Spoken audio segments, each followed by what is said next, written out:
And welcome back to the Open Mic Broadcast Network. It is football talk time with none other than Coach Heiss Northern. Coach, how you doing this week, sir?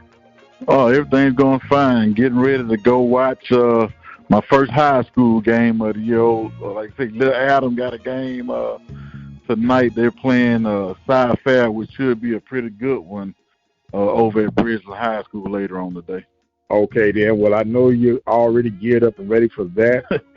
Just as they're geared up and ready for this Jackson State and South Carolina State this weekend. But before we get into that, man, when you're watching your own flesh and blood out there competing, no matter what sport it is, it's amazing to watch, isn't it? Yeah, I tell you what, man, some of those games that I've been to, man, they can be nerve-wracking because everything is out of your control, and a lot of times you're just hoping that your son plays well, that they don't get injured, and you want them to win, but the biggest thing is like I say, just being a good teammate. If you have a responsibility, do your responsibility. You don't want him to be the one to be the reason that they don't come out successful. So, like I said, I don't talk to him a whole lot about football, but I do tell him if I see some things, I say, hey, think about this or think about that. He has a real good football IQ based off of, having sat in meeting rooms with myself. He's still allowed to go to a couple places and sit in on meetings. And like I say, just learning the game. But the biggest thing, man, just not having any control or not being able to help him. It's nerve-wracking to say the least. I know so well, man. I know so well. And when you're that personal trainer, personal coach, but then you got to keep hands off and let them develop and grow on their own. And there's always an emotional tug of war. So we're wishing you well, man, a successful season and all come out well, especially health-wise. Now, when we look at this matchup coming up, because there's no more time for talking, Coach, it's here. It's about execution right now. We're so close, and you're going to have some walkthroughs and things of that nature. Right now, it's all about getting laser focused in that mindset, and let's go in here and focus on execution, regardless of what you face on Saturday. How are you visualizing these guys getting ready for this season kickoff? Well, the main thing now, if they're playing on Saturday, today is probably the last day in full gear. Not full gear, but they're probably just in shorts and shoulder pads, working on a lot of situations, the 2-point plays, the 2-minute drives, the special team situation, the punts, taking penalties. Are we going to use timeouts here?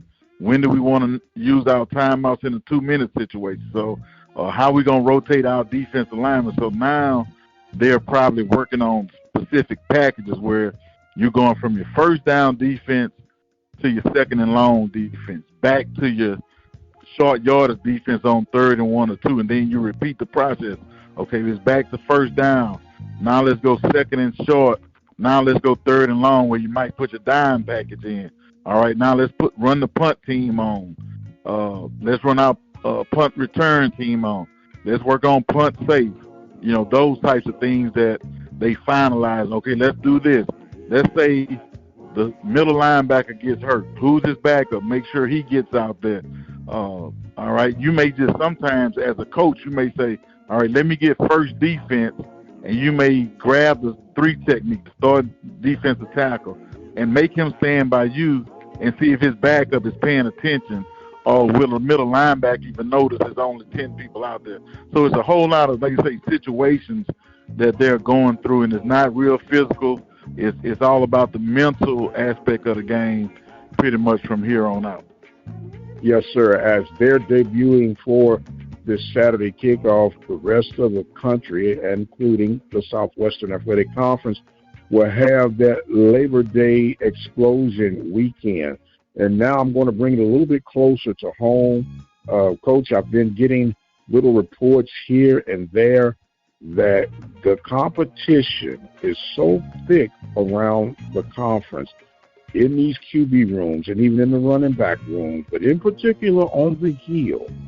Man, they're saying it's a healthy, good thing of the competition level, in particular in that quarterback room at Prairie View. But they still holding the cards close to the vest on who's got the inside track. What have you been hearing? Well, I'm hearing the same thing, but like I said, even if Coach McDowell and Coach Fredericks knew that, just say the third team guy had passed up everybody, they're not going to put that out there. So they're going to keep that close to the vest, as they say, and let Texas Southern figure it out come first quarter, first snap, who's going to be under center for them. You know, the scheme is not going to change that much unless one of the new guys is that much more of an athlete than one of the two guys that played for him last year. So it's not going to change a whole lot. They still going to be running some inside zone, some zone read. But if one of the new guys came in is that much more dynamic of a runner, then you'll see some more what we call power reads. You know, the run off the speed sweep, the counter off the speed sweep, the midline option, which is a tough play to stop. You'll see more runs like that as opposed to the quarterback just handing it off and reading the backside defensive end. A lot of people now have figured out ways to confuse the quarterback, but I tell you what, it's very hard to stop midline, and it's very hard to stop the power read, especially if you see that power read multiple times. Yes, sir. And it's ironic that you talked about the run game, Coach. We know that of late on the professional rankings, there has been almost a devaluing in the running back position. But we've been sitting up here talking about the interior lines on the offense and defensive side, but we know the value of a quarterback. But however, that missing link or that hidden gem is a strong running game with the running backs. And I'm thinking that whoever ends up with the best running combination, and not just between Prairie View and Texas Southern, but in the conference, that's going to be your dark horse and the team to really try to fend off, because it's going to open up that spread opportunity to get those quick passes for big plays. Yes, and like we said before, when you can have a good running game, in particular running when you know you have to run the ball, that's the most important part of the running game. And then now when you add the quarterback, when the quarterback can actually run the football, you're really picking up another blocker, because now you can use your tailback instead of having him actually run the ball. Now he can be your lead blocker on some of those plays with your quarterback draws. When you got cover 2 or cover 4 look and you run a quarterback draw with the tailback leading up in there, that's a whole another ball game. It's almost unfair when you have a very athletic quarterback. Or you can block with your 5 linemen, release your tailback in a route, and if he doesn't find anybody, now a lot of times that quarterback ends up one-on-one with the Mike linebacker, and you hope your Mike linebacker can make the play, but realistically, their quarterback is athletic as you think. That middle linebacker don't stand a chance. So when you have a good running game, when you can run it when you want, and you add the quarterback runs, that, you know, like I say, all those yards count when you add up the rushing total, and it's nothing more demoralizing. Like I said, having the ball ran on you, but when the quarterback runs and it's 3rd and 11, and that joker pick up 11.5 yards, it's a gut punch, I tell you. Mm-hmm. Well, you know, Coach, I'm sitting up here, and I meant to ask you this a while ago, but, you know, the mind don't function on speed and on time all the time, you know.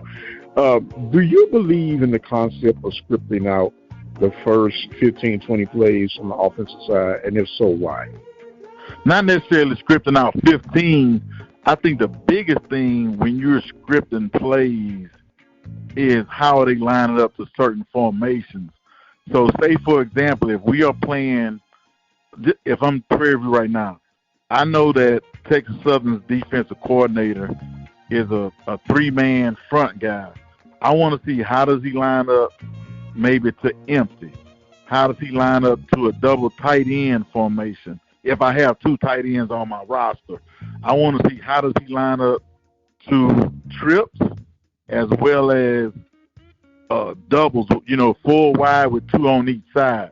I may want to see how does he line up with a tight end with 2 receivers. We call it tight end trips, or some people may call it triple or whatever. How does he line up with a tight end with a fullback next to him? Because you can create more gaps in the run game. So the biggest thing is seeing how do they line up to formations, and do they dictate where they're going to bring pressure from. So some people, when they blitz, if you know anything about the nose guard and the 3 technique, most people are going to blitz from the side of the nose guard, or either they're going to blitz from the wide side of the field. But then you have some teams will blitz from the boundary because they know if you throw hot, what we call throwing hot into the boundary, then you're really not giving up that much space. But if you make them throw hot to the field, then that's a whole lot of space in the flat. Different things like that is some of the things that the offensive coaches, when you script plays, you're really trying to see how they going to line up to formations. And then you may say, normally when we see this defense and we go trips to the field, we're going to see this. Or normally on first down, we're going to see cover 3. We know they're going to get to some version of cover 3. So now I might can script a 4 vertical play where you got 4 guys. Now you're putting pressure on the free safety. Or I might go trips and go curl flat combination. So it's certain combinations that if you get cover 3. If I get cover 2 or cover 4, then I want to run the ball and see how they're going to try to cover up the B gap to the weak side, or how are they going to try to cover up if we put trips to the field, how they going to try to cover up all that wide space. Are they going to put 2 guys out of the box and try to cover 3 on 2, or are they going to try to, like what we call sugar the box, where you have a linebacker that's splitting the difference, and he's sort of committed to the run game and helping on the pass. So those are the things when you talk about scripting plays, that's what people in most instances are trying to do, unless they know for sure. We're going to see this. Let's try to see if we can hit a home run in the passing game off of that.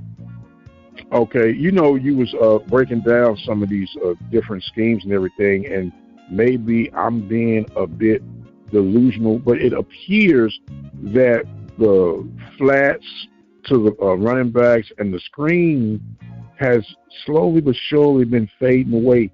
Have you been noticing that as well? Well, I think because so many throws to the receivers go quick outs and different things like that, I think that has taken some of the running back where you used to, you see the swing route a lot.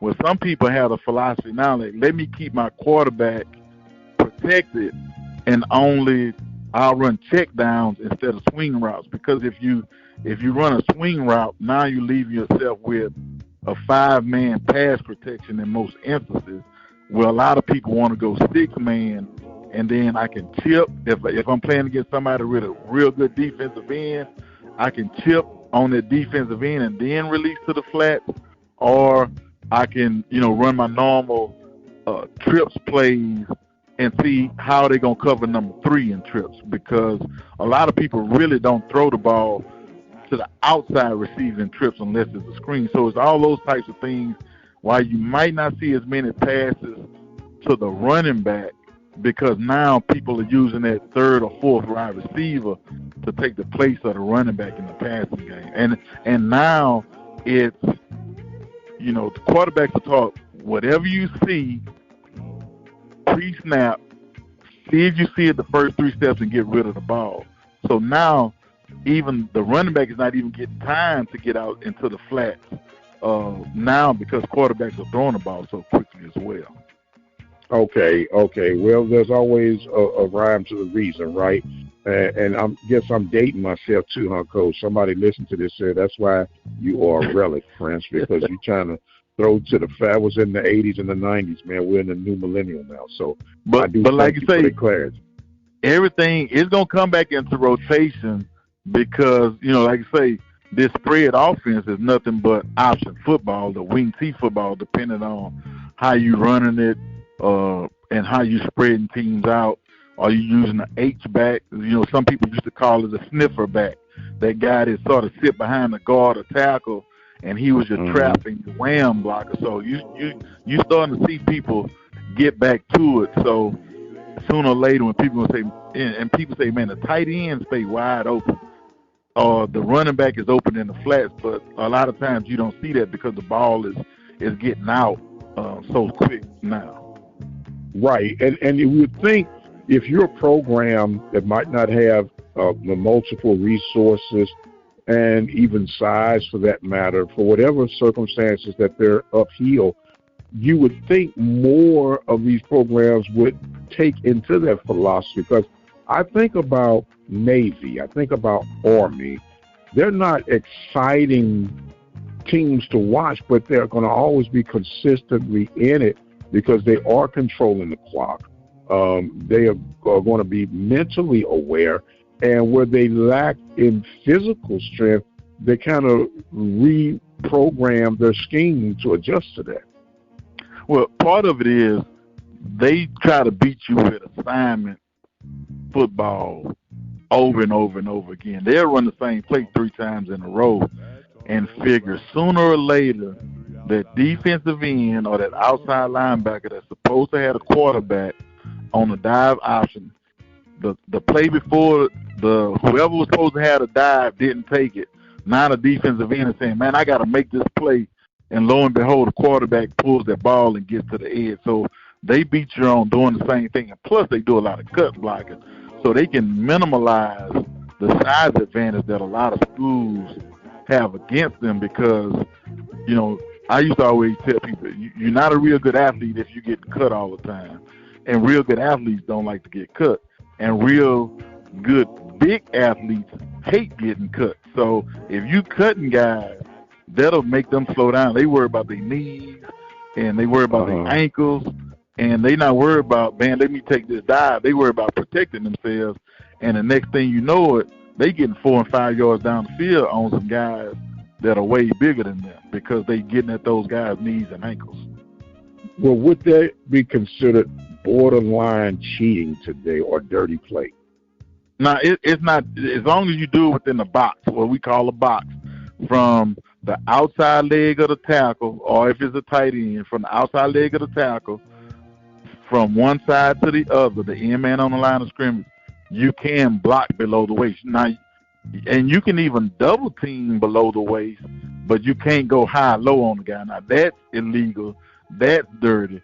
But you can't high-low a guy. That's dangerous. But, they right. just firing off the ball and trying to get at your knees, and then they roll and, all those types of things to slow you down. Right. Well, I'm saying even in that defensive guy's mindset, he's going to feel like it's a form of cheating, which is part of that mental deal, and it distracts them from maintaining their assignment, and that's how you can kind of wear away at them. So it's more like I was saying, a mental, psychological approach that overrides maybe some of the physical strength where they may be lacking. Yes, sir. You are correct from that standpoint.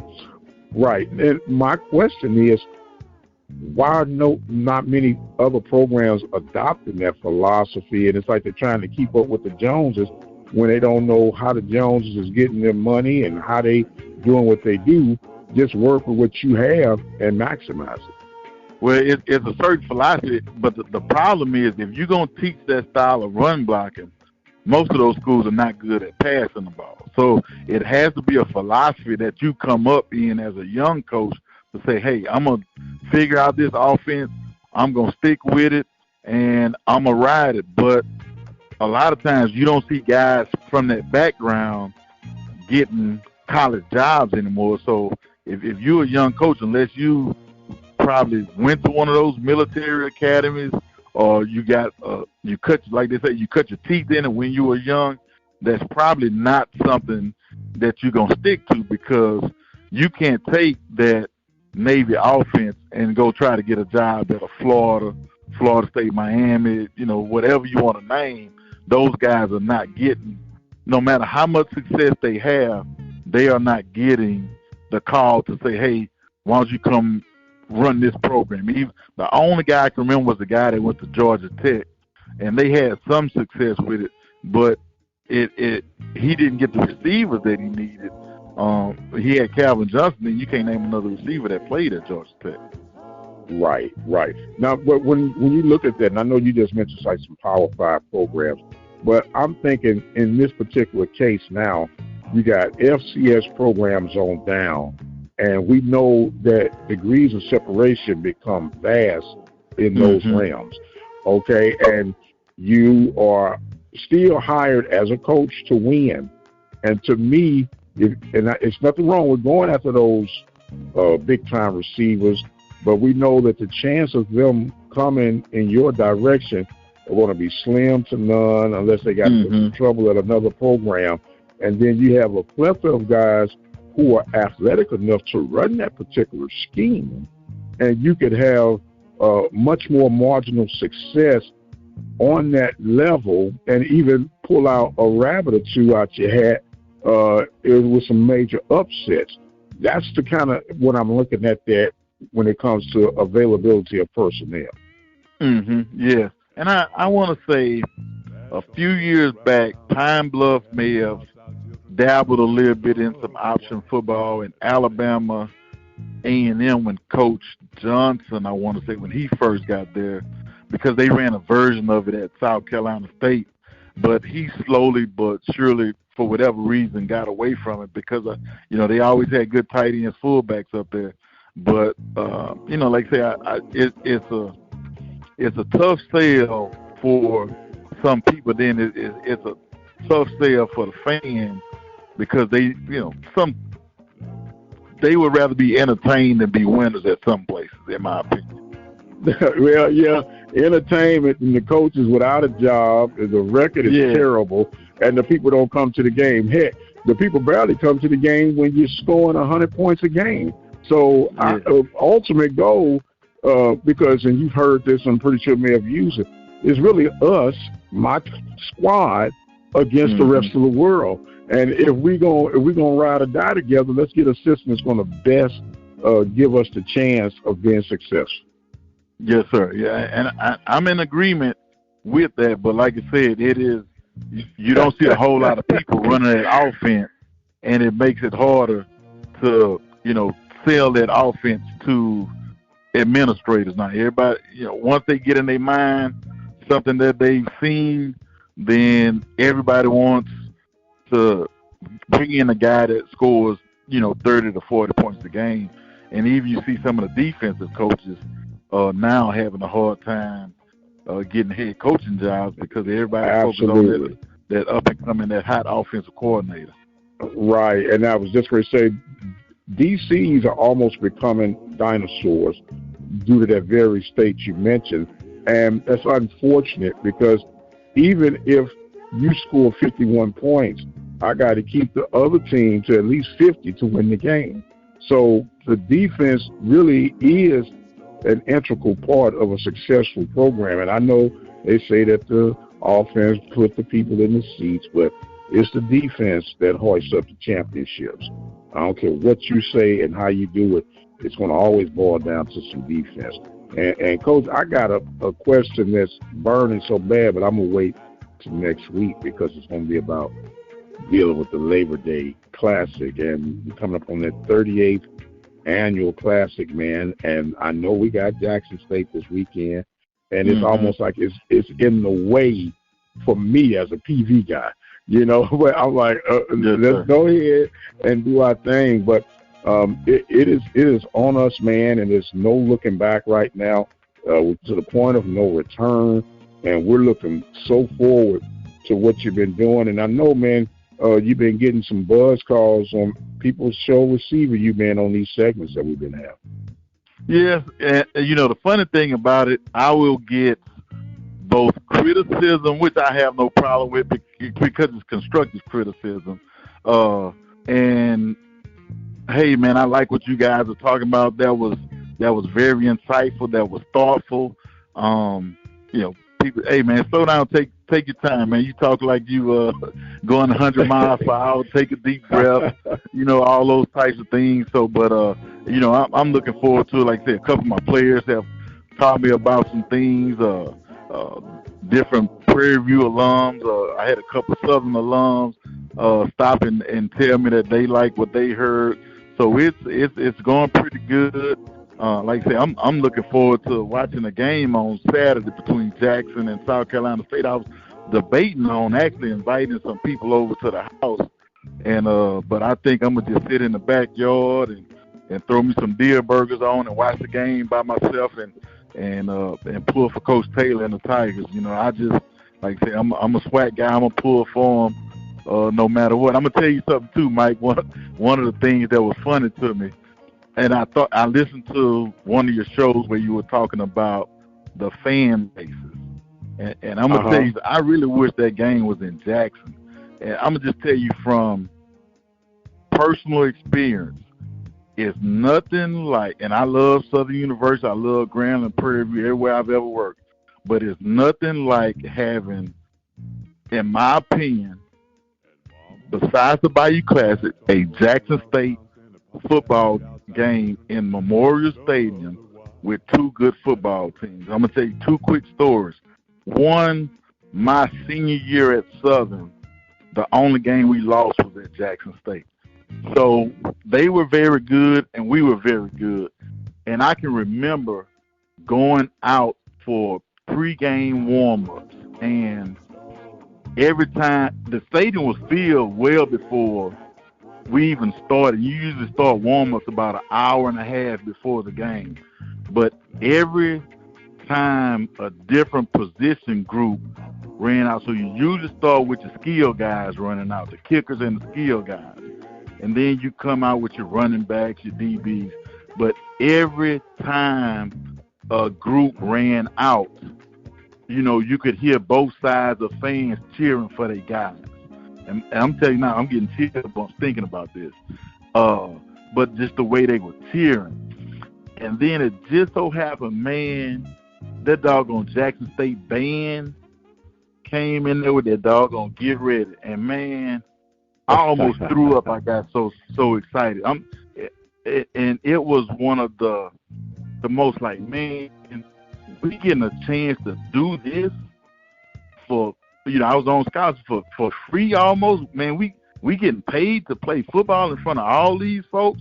And like I say, lo and behold, we did lose that game. But in my opinion, you can't beat a packed Veterans Memorial Stadium. Then also, too, when I was coaching at Grambling, I want to say Jackson State had the kid they called Superman, Kent. You remember Kent? That was the quarterback. Yes, sir. Kent, and we had, I want to say Randy Himes was our starter. He went to play for the Baltimore Ravens and the Vikings in the NFL. And, man, it was the same situation. Now, Grambling to Jackson is about a 2.5-hour ride. You got the fans there early, the band there early. It was a real good game, and we winning the game. In my opinion, that sort of turned us around at Grambling, because that was the signature win sort of that we needed. But like the only other thing I would put on from my experience in 27 years of college football is, I think it was my first or my must have been my first Grambling. And man, we could not hear on the headphones when Southern was on defense. You just heard that defense, Jags, defense. And man, we couldn't hear plays. So our offensive coordinator's in the box. So Doug would call plays, but he would leave it up to his OC. So me and Doug have to stand pretty much next to each other.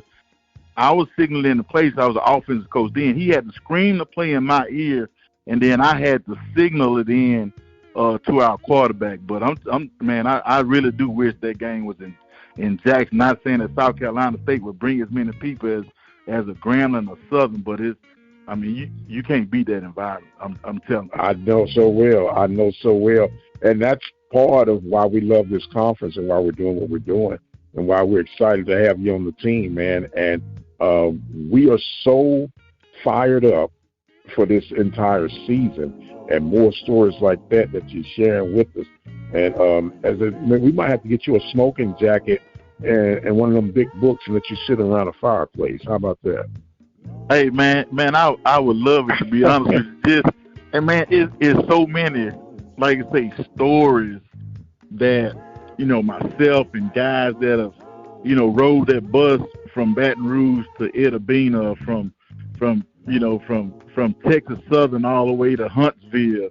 Man, it's so much story, like you say, to be a fly on the wall and see and hear some of the stuff that guys have gone through and cut their teeth on in black college football. Man, you can't beat it. Like I say, I used to tell people, man, it's something wrong with you if you can't get fired up for some of these games between the bands and the fans in the stands and the cheerleaders. And if that don't get you chill bumps, man, you need to go check yourself into the hospital and find out what's wrong with you.